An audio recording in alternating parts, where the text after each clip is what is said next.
कि डॉक्टरी जस्ट एक प्रोफेशन नहीं है, ये एक जीवन शैली है। अगर आप उस जीवन शैली को जी सकते हैं तभी एक आप अच्छे डॉक्टर बन सकते हैं। मेरा तो यही मानना है, it is not just a profession, it is a lifestyle. 6 साल का था तो हम अपने पीछे गांव गए हुए थे, तो मैं थोड़ा बीमार पड़ गया। यूपी में मेरठ में मेरा गांव है, कुराली गांव है मेरा। कौन सा? कुराली मेरठ में। ठीक है। मैं गांव गया हुआ था छुट्टियों में, मैं 6 साल का था। मेरे हाथ में कुछ इन्फेक्शन हुआ था। अच्छा। तो डॉक्टर के पास ले गए मेरे घर वाले मुझे।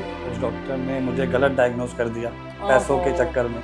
वहाँ से मुझे मेनिंजाइटिस हो गया उसकी वजह से, और मुझे पैरालिसिस हो गया। तो मैं 3 साल बिस्तरों पे रहा।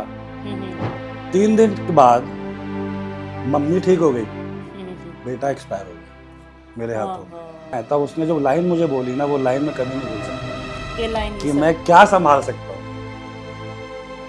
बाप तो हमारे था नहीं, गोदी में भाई खिलाया वो रहा नहीं, मैं क्या ही कर सकता हूँ, क्या संभालूंगा मैं जीवन। तो वो थोड़ा बेकार, मुझे लगता है वो लाइन में भूलता नहीं कभी। राम राम जी, मोक्ष जलको पर थारो बहुत बहुत स्वागत है। आज है 1 जुलाई डॉक्टर्स डे। तो भाई सभी लोगों ने डॉक्टर्स डे की हार्दिक शुभकामना। आज को जो वीडियो है वो स्पेशल आप सभी का लिए, और साथ में ही भाई जितना भी डॉक्टर देखने लग रहे हैं बानी वो वीडियो डेडिकेट है वो करो जा रहे है। मेरे साथ में ही जुड़ना जा रहे हैं डॉक्टर नितिन शर्मा जी। इनके बारे में मैं कितनों बताऊं, क्योंकि भाई बहुत अच्छो ये काम करे हो। कोरोना काल एक अया को काल हो कि बी के अंदर इंसान एक तरफ मौत ही और एक तरफ जिंदगी ही। बी टाइम के अंदर बहुत अच्छो काम करे हो। जब ताली और थाली बाजन लाग रही ही बी टाइम पर डॉक्टर नितिन शर्मा जी, और भाई बहुत सारा आपने इंडिया का डॉक्टर हा बन सलाम है कि भाई वह बहुत ही अच्छो काम करो। और ई कड़ी के अंदर आज अपने साथ में जुड़ने जा रहे हैं डॉक्टर नितिन शर्मा जी, जो कोरोना काल के अंदर भी बहुत अच्छो काम करो। और साथ में आप बात करा तो भाई अभी बहुत अच्छो काम करने लग रहे हैं। तो सबसे पहले तो सर राम राम। राम राम जी। क्या हो? बढ़िया एकदम। आज भाई डॉक्टर्स डे है, 1 जुलाई है जी। तो जितना भी डॉक्टर देखने लग रहे हैं, जितनी भी आपने दर्शक देखने लग रहे हैं, बन के कुछ बोलना चाहूँगा। मैं सबको बहुत बहुत शुभकामनाएं डॉक्टर्स डे की। डॉक्टर के लिए मैं एक बात आपको बताना चाहता हूँ जी सर। कि डॉक्टरी जस्ट एक प्रोफेशन नहीं है, ये एक जीवन शैली है। अगर आप उस जीवन शैली को जी सकते हैं तभी एक आप अच्छे डॉक्टर बन सकते हैं। मेरा तो यही मानना है, it is not just a profession, it is a lifestyle. काफी सारा लोग हैं सोचता होगा कि भाई डॉक्टर बनी ही इतना बड़ा बड़ा तो बेरो ना कौन से बट बहुत ही बड़ी बड़ी सिटिया से आता होगा, बहुत ही मतलब हाई फाई घर से आता का नहीं। मतलब आया है कि डॉक्टर भी एक भी जमीन से जुड़े रहे हैं। रियल आदमी वही है जो ज़मीन से जुड़ा हो। रियल आदमी कह लो। मुझे लगता है कुछ भी अच्छा बनने के लिए, चाहे आप नॉट जस्ट डॉक्टर, अगर आप क्रिकेटर भी अच्छा बनना चाहते हो, मुझे लगता है सबसे पहला ज़रूरी है आप अच्छा इंसान बनो।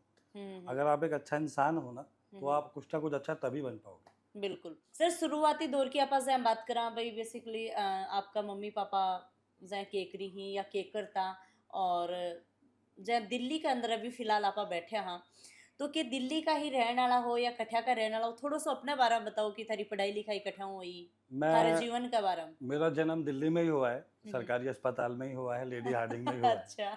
बहुत सिंपल से परिवार से हम आते हैं। हाँ, पर मेरे फादर IIT रुड़की से पढ़े हुए हैं। उन्होंने ही हमें बहुत अच्छी शिक्षा दी, बहुत अच्छे से यही बोला कि लोगों की सेवा करो, ईमानदारी से जो करो। तो मैंने पढ़ाई तो दिल्ली से ही करी है, दिल्ली में ही पैदा हुआ हूँ, और स्कूलिंग पूरी 12th तक दिल्ली से ही है। उसके बाद मैं मेरठ चला गया था MBBS करने के लिए। अच्छा। और 2004 में 2004 में उसके बाद मैं दिल्ली वापस आया। मैंने हिंदू राव हॉस्पिटल में इंटर्नशिप करी। उसके बाद मैंने PMT दिया और मेरा MD में सिलेक्शन हुआ, MD मेडिसिन में 2013 के दौर में। 2013 से 16 मैंने MD करी गाजियाबाद से। ठीक है। तो सर स्पेशल क्या क्या डॉक्टर होते? स्पेशलिस्ट तो मैम मैं एंडोस्कोपियाँ करता हूँ, गरीब लोगों को, क्योंकि क्या है, जो गैस्ट्रो का जो इलाज है ना बहुत महंगा है। ये हर आम आदमी बर्दाश्त या अफोर्ड नहीं कर सकता। ठीक है। और इस दिल्ली के अंदर बहुत सी जनता ऐसी है जिनकी जो महीने की इनकम है 50 से 70 हज़ार रुपये है परिवार की। उसमें आप परिवार चला लो दिल्ली जैसे शहर में, वही बहुत बड़ी बात है अपने आप में, वही एक लड़ाई है। और उनके पास इतना भी वक्त नहीं है कि वो एक पूरा दिन सरकारी अस्पताल में लाइन लगा के वेट करें, तो उनकी नौकरियां चली जाएंगी। बिल्कुल। और वो इतना अफोर्ड नहीं कर सकते कि कोई 1200 रुपये का डॉक्टर का पर्चा अफोर्ड नहीं कर सकते वो लोग। तो उन लोगों के दिमाग में, और ऐसी 70% जनता है दिल्ली के अंदर, उन लोगों को दिमाग में रखते हुए मैंने एक अपना छोटा सा कह लो स्टार्टअप करा भी है कि उसमें 300 रुपये फीस है। तो मैं गैस्ट्रो का ही डॉक्टर हूँ। वैसे भी कोई और भी अगर एमडी मेडिसिन का भी कोई पेशेंट आए, शुगर का है, वो भी मैं कर लेता हूँ मैनेज, बट अभी मैं फ़िलहाल गैस्ट्रो ही प्रैक्टिस कर रहा हूँ, जिसमें मेरा पर्चा सिर्फ 300 रुपये का है। ठीक है सर, जैसे कि थे भाई मिडिल क्लास लोग बोलन लाग रहे हो, जो भाई लोग अफोर्ड नहीं कर सकी, जहाँ भाई ये है कि मैं यह चीज़ फील कर पा रही हूँ कि थे काफ़ी लोगों की मतलब मदद करो हो, तो यह चीज़ कहीं मतलब अंदर डॉक्टर की तो 700 800 500 हजार रुपया फीस हुआ है, मतलब बात तो फीस हुआ है, दवाई वगैरह अलग हुई ही, और कोई जांच वगैरह हुई बाका और मोटा रुपया हुई ही। मैं मेरा जीवन में क्या 6 साल का था, तो हम अपने पीछे गांव गए हुए थे, तो मैं थोड़ा बीमार पड़ गया। यूपी में, मेरठ अच्छा। में मेरा गांव है। ठीक है। कुराली गांव है मेरा। कौन सा? कुराली, कुराली, मेरठ में। ठीक है। मैं गांव गया हुआ था छुट्टियों में, मैं 6 साल का था। मेरे हाथ में कुछ इन्फेक्शन हुआ था। अच्छा। तो एक डॉक्टर के पास ले गए मेरे घर वाले मुझे। उस डॉक्टर ने मुझे गलत डायग्नोस कर दिया पैसों के चक्कर में। मेरे हाथ में प्लास्टर बांध दिया और मैं बीमार हो गया। वहाँ से मुझे मेनिंजाइटिस हो गया उसकी वजह से, और मुझे पैरालिसिस हो गया। तो मैं 3 साल बिस्तरों पे रहा। और मेरे घर वाले मुझे अस्पताल से ये सोच के ले आए थे, अगर ये कभी ठीक हुआ तो इसे डॉक्टर बनाएंगे। कभी ठीक हुआ तो उम्मीद छोड़ दी थी उन्होंने। उम्मीद ही छोड़ दी थी उन्होंने, बट मेरी मम्मी को पूरी उम्मीद थी। और यही मेन मकसद है कि कोई किसी को गलत सलाह ना दे सिर्फ पैसों के लिए। बिल्कुल। बहुत से लोग ऐसे हैं, बहुत गुमराह कर देते। डॉक्टर की डिग्री लेके जब थे खाटू श्याम बाबा का भक्त आवी ही बाकी सेवा करो हो, तब डॉक्टर ज्यादा रहो हो या सेवक ज्यादा? मुझे लगता है दोनों ही रहता हूँ, एक सेवक डॉक्टर। भाई डॉक्टरी तो करनी बया पड़ी सी, और सेवक थे बया होएगा। हाँ जी, तो मैं कह रहा हूँ डॉक्टर सेवक नहीं, उसको आप लिख दो सेवक डॉक्टर। अच्छा अच्छा सर, और भी मेरा काफी सारा सवाल है कि भीड़ में कोई भी भक्त लोग थारे साथ में कोई इंसिडेंट होयो है कि कोई भी भक्त लोग आयो कि भाई सर थे मेरी भी दिन जान बचाई ही, या सर थे मेरो इलाज करो तो मैंने बहुत बढ़िया लग्यो, मैंने बहुत रिलीफ मिलो है, बहुत रिलैक्स मिलो है, मतलब एक तरीका में मैं थाने धन्यवाद कमी पर बाकी इतना शब्द को नहीं हुई, क्योंकि भाई गाँव का लोग ही बाने थैंक यू वगैरह कम जानी बात तो ही कि भाई बहुत बहुत आभार, बहुत बहुत धन्यवाद। ये तो अक्सर ही होता रहता है मेरे साथ। अभी कल ही का किस्सा है। मैं कुछ मेरी बेटी छोटी है, 4 साल की है। अच्छा। तो उसका बड़ा जिद करे आम लेके आना। मैं आम खरीद रहा था खड़े होके। तो आम वाले ने मुझे पहचान लिया। उसने मुझसे पैसे नहीं लिए। डॉक्टर साहब, आपने मेरी बीवी का इलाज उस दिन किया था, मेरे पास पैसे नहीं थे, आपने फ्री में कर दिया था। अच्छा। तो फिर मैंने उसको कहा पैसे लो, उसने पैसे नहीं लिए। तो फिर मुझे लेना तो 4-5 किलो आम था, लेकिन जब वो पैसे नहीं रहा तो मैं उससे 1 किलो आम ही लेके आया। अच्छा, कोई या कोई इंसिडेंट, कोई ये की बात जो आज भी थारे दिमाग में है, आज भी बा थाने कठे ना कठे सतान लाग रही है, याद आन लाग रही है कि भाई वो के पल हो, वो के टाइम हो कि अगर हाथ में होतो तो मैं चेंज कर दे तो भी चीज ने। वो कहानी तो मैं आज भी याद करता हूँ तो मैं आज मेरा गला थोड़ा भर आता है। बताओ सर।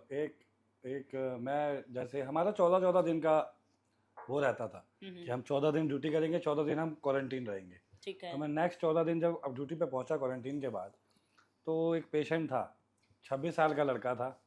उसका सैचुरेशन लेवल 72-78 आ रहा था। उसकी मदर को भी कोरोना हो गया और हमारे दिल्ली में बेड नहीं थे, हमारे अस्पताल में बेड नहीं थे। तो उस लड़के ने मुझे बुलाया कि मेरी मम्मी को बेड दे दो, मैं बेड अपना छोड़ के जा रहा हूँ। अच्छा। तो मैं थोड़ा इमोशनल मैं भी हो गया, क्योंकि मैं भी अपने घर का छोटा लड़का हूँ, वो भी अपने घर का छोटा था। तो मैंने सर मैं भी थे इमोशनली ज्यादा हो। तो मैंने कहीं से ऐसा करके मैंने कुछ जुगाड़ करके उसके मम्मी का फाइल बनवाया, उनको एडमिट कराया। मैंने तो सोचा भला कर रहा हूँ, मैंने दोनों को आमने सामने बिस्तर दे दिया, तो देखते रहेंगे, बातें करते रहेंगे। 3 दिन के बाद मम्मी ठीक हो गई, बेटा एक्सपायर हो गया मेरे हाथों में। और उसका बड़ा भाई, वो बेचारा इंजेक्शन रेमडेसिविर लेने भागता फिर रहा था। 15 मिनट बाद उसके एक्सपायर हो, उसकी मदर को मैंने दूसरे वार्ड में शिफ्ट कराया कि वैसा, क्योंकि हम उसको सीपीआर दे रहे थे उस टाइम पे।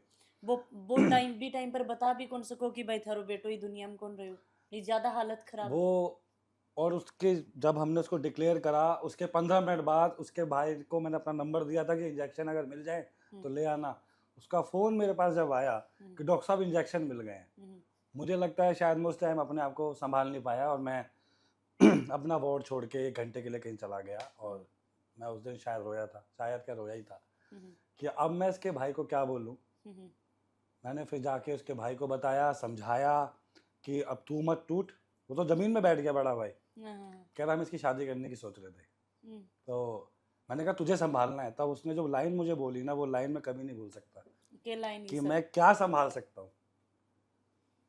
बाप तो हमारे था नहीं, गोदी में भाई खिलाया वो रहा नहीं, मैं क्या ही कर सकता हूँ, क्या संभालूंगा मैं जीवन में। तो वो थोड़ा बेकार, मुझे लगता है वो लाइन मैं भूलता नहीं कभी। तो सर वो पल थारे लिए मतलब एक तरीका बहुत ही ज्यादा इमोशनली हो, अगर वो टाइम या बस इस थारे हाथ में होती तो थे बिन बदल देता। शायद मैं कुछ नहीं करता तो आधा घंटा और दे देता, शायद इंजेक्शन से उसका वो हो जाता। मैं तो यही सोचता हूँ कि कभी कभी ऐसा लगता है कि क्या हमसे कुछ गलती हुई थी या क्या, या उसकी मम्मी को बिस्तर दिला के उसके सामने रखना वो गलत फैसला था क्या। कभी कभी मुझे अपने आप से भी बातें करता सर गलत तो की फैसला हो, वो आपको बिस्तर छोड़ के जान लाग रहे हो बी टाइम पर भी थे मदद करी कि चलो कोई बात को नहीं, भाई माँ बेटो एक जगह रहेगा और दोनों की जान दोनों थे बिस्तर दिलाए तो थे तो मदद ही करी। पर वही बात है कि इंसान कभी कभी सही करता हुआ भी एक बार यहाँ सोचा लग जाए कि भाई की गलती तो नहीं कर दी। उसमें मैं इतना इमोशनल वैसे हूँ नहीं, मतलब अब मैं अपने इमोशन रोक लेता हूँ, संभालने मुझे आते हैं, हर डॉक्टर को आते हैं। बात मुझे ये लगी कि मेरे को जब ये लगा ना कि मैंने अपने आप में ज़्यादा सोचना शुरू कर दिया रात को कि चलो सब भूल जाएंगे, भाई भी शायद भूल जाएगा, परिवार आगे बढ़ाएगा। माँ कैसे भूलेगी जिसको आदत पड़ी हुई है कि घर में वो तो रोज खाना भी देगी तो उसे तो याद आएगा कि यहाँ थाली 2 लगती थी। वो कपड़ा भी खरीदेगी तो उसे याद आएगा कपड़े 2 लेती थी। 26 साल के लड़के की बहुत यादें होती हैं। बिल्कुल ठीक है ना। तो दुख हुआ तो मुझे उसकी माँ के लिए हुआ सबसे ज्यादा। तो सर वो पल थारे लिए बहुत ज्यादा इमोशनली हो। हाँ, वो मैं भूल नहीं पाता उस कहानी को। तो सर देखो सीरियस होगा हाँ सर अभी थोड़ी देर पहले बीच में तो आप थोड़ी हंसी मजाक की बात कर ला। काफी सारा पेशेंट थारकन आवी ही तो मैं पेशेंट यहाँ भाई पकड़ की अपनों पेट कि डॉक्टर साहब कुछ हल्को बता दो ना तो भी टाइम पर के फील हो के थे बताओ। अब तो मैं कहता हूँ चलो मैं इसको और अच्छे से आपको बताता हूँ। इसमें क्या है, मैं हरियाणा में नौकरी कर रहा था उस टाइम पे जब मैं सोनीपत में पोस्टेड था। एक मरीज मेरे पास आया कि पेट में धुम्मक सी लागे है तो हम पूछते हैं हाँ क्या कंप्लेंट है। तो एक मरीज आया, कंधों में चुभन है, पैरों में कुलन है। तो उस टाइम ऐसा लगता है कि इसको क्या दवाई दी जाए। समझ ही को नहीं आ रही समझ ही नहीं आता। कोई कंप्लेंट्स कुछ लोग इस तरीके से बताते हैं कि पेट में हलचल सी हो रही है। तो वो भी हमें समझना होता है, हम लैंग्वेज भी समझते हैं, उनकी सोच को भी समझते हैं कि क्या कहना चाहता है ये तो वो भी हमें करना पड़ता है। तो कुछ इस टाइप का भी टारगेट पेशेंट आवे ही बहुत ऐसे तो पेट बहुत में धुम्मन सी हो रही है। धुम्मन सी हो रही है धुम्मन यानी दुम्मन मतलब एक तरीके से गैस का गुब्बारा सा लगता है, उनको अफारा जिसे कहते हैं अपनी आम भाषा में। तो उस टाइम पे हम समझ जाते हैं वो क्या कहना चाहता है ना। ये जो पुरानी दादियां है ना, ये बहुत आती है कह के। तो सर जै आपने दादी नानी बोली कि चाय पी लो थारी गैस अपना आप ठीक हो जाएगी, तो क्या छाछ पीनू गैस ठीक हो जाएगी आपने, ये दादी नानी का बस एक कहावत है। ये मैं सभी से बोलना चाहता हूँ, कभी भी खाली पेट दूध और दूध से भरी कोई भी आइटम ना पिए। आपको गैस ज़्यादा बनेगी, कम नहीं बनेगी। रात को पिए इस चीज़ को, सुबह पेट साफ करने में मदद भी करेगा। बट दूध से और दूध से बनी जितनी भी आइटम है, चाहे दही हो गई, छाछ हो गई, ठीक है, दूध, तो आप इसको खाली पेट कभी ना पिए। इससे कैल्शियम कंटेंट ज़्यादा होता है तो उसको गैस्ट्राइटिस ज़्यादा होती है। तो सर फिर क्या खावेगो इंसान? सुबह आप फ्रूट्स खाओ, पपीते से दिन की स्टार्ट करो, दिन में थोड़ा पपीता लो। तो गर्मियों के मौसम में तरबूज आता है, तरबूज लो। सर्दियों के मौसम में सेब खाओ, छिलका हटा के खा लो, क्योंकि जो आजकल लोग सर अब जाए कि मैं तो गांव का रहने वाला, हमारे गांव में तो गाय भैंस रखी तो दूध आता ही भाई सारा टाबर ही होवे कि भाई ठीक है दूध आ गो है, अब दूध तो करके अब सुबह सुबह पीवांगा, फिर दही रोटी खावांगा, छाई रोटी खावांगा। इस चीज ने थे भी देखी होगी भाई गाँव में जाओ हो तो। नहीं, आप दूध पियो, दूध पीने को मना नहीं कर रहा मैं। दूध आप सुबह 10 बजे पी लो ना, थोड़ी थोड़ी सुबह 6 बजे पी लेना है, क्योंकि क्या होता है, हम रात को खाना खाते हैं, देखो तेजाब मेरे पेट से ही बनेगा, आपके पेट में ही बनेगा, वो ज़रूरी है खाना पचाने के लिए। ठीक है। अब वो पूरे रात जब पेट खाली रहता है तो पेट में इस टाइम क्या बचा, तेजाब बचा। बहुत से लोग क्या गलती करते हैं, उनको एसिडिटी होती है, खाली पेट नींबू पानी पी लेते हैं। नींबू पानी अपने आप में एसिडिक होता है नेचर में। हमें सिर्फ, इसमें कोई रॉकेट साइंस नहीं है, इसमें सिर्फ एक चीज़ है भाई, जो चीज़ एसिडिक है उसको हमें ठंडा करना है। ठीक है। गर्म पानी पी रहे हैं कुछ लोग, वो कोई फायदा नहीं करेगा। ना ठंडा पानी पियो सुबह, ना गर्म पानी पियो, रूम टेम्परेचर का जो पानी है वो पानी पियो। और 1 लीटर पानी का नियम बना लो, सुबह 1 लीटर पानी खाली पेट पियो, आधी बीमारियां दूर हो जाएंगी। सर 1 लीटर पीणु पहले जाए कि मैं 1 गिलास पानी पीऊँ ना तभी मेरे यहाँ लग जाए पेट में, एक तो जलन सी हो लग जाए, और दूसरी बात ये है कि आपने उल्टी ना हो जाए, ज्यादा पानी कौन पियो। कौन कह रहा है इकट्ठा पियो, धीरे धीरे करके पी लो। 1 गिलास पी लो, फिर 5 मिनट बाद दूसरा गिलास पी लो, इकट्ठा मत पियो एक साथ।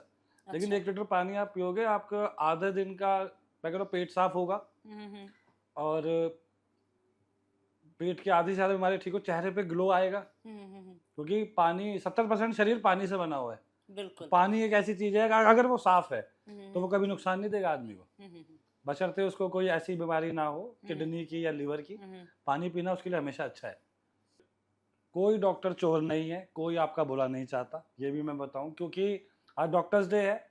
तो मैं ये बताऊं, एक चीज होती थी डॉक्टर पेशेंट रिलेशनशिप जी, है ना, तो वो चीज मैं देख रहा हूँ आज के दौर में बहुत ज्यादा, मतलब वो विश्वास खत्म होता जा रहा है, बीच रिलेशनशिप बिल्कुल बेकार हो गया। ठीक है, हो सकता है जाने अनजाने में किसी डॉक्टर से कोई गलती हो गई हो, वो भी सारा दिन फैसला ही लेता रहता है, बिल्कुल, है ना, तो कभी कुछ फैसले गलत भी हो सकते हैं किसी के। मगर विश्वास रखो सबसे पहले तो, अगर आप अपने डॉक्टर पे विश्वास रखोगे ना, आप वो आपको ठीक करके देगा। ये मेरा आपसे 100% गारंटी से कह रहा हूँ, चाहे इस देश का कोई भी डॉक्टर हो, आप उसको शक की नज़रों से मत देखो, आप उसको विश्वास से देखो, वो आपको ठीक करके देगा। वो 100% प्रयास करता है कि वो अपने मरीज को ठीक ही करे। तो सर बहुत बढ़िया लगे थारा मिलके, और भाई बहुत बहुत धन्यवाद, बहुत बहुत आभार। मेरी तरफ से भी पूरे झलको, झुंझुनू और मैडम खुशबू चौधरी जी को मेरी तरफ से बहुत बहुत धन्यवाद। आप इतने बिजी शेड्यूल में से हमारे लिए आई, और आज डॉक्टर्स डे पे आपने मुझ जैसे डॉक्टर को अपना टाइम दिया। बिल्कुल सर थान भी बहुत बहुत धन्यवाद हो कि भाई मतलब इतनी साल सु थे, मतलब कि देश की सेवा करन लाग रहे हो, इतना सारा लोग ही बाकी थी मदद करन लाग रहे हो। और कोरोना काल में स्पेशल जहाँ पर बात करें तो लोग सब अपने घर में भी टाइम पर थे, अपनी जान की परवाह करे बिना, मतलब कि हर एक इंसान के लिए सेवा के लिए तत्पर खड़े हैं। तो बहुत बहुत धन्यवाद। तो वही बात है कि लास्ट में जाता जाता मैं तो एक ही बात बोलना चाहूँगी कि अपने पेट के साथ में अपनी सोच ने, अपनी समझ ने भी बहुत बढ़िया रखो, और भाई वीडियो ज़्यादा से ज़्यादा शेयर करना है। और भाई सब लोग आज डॉक्टर्स डे है तो बधाई दे दियो, happy doctors day. Ram Ram सा, धन्यवाद, थारो प्यार प्रेम हमारे साथ में यहीं बना के राखियो।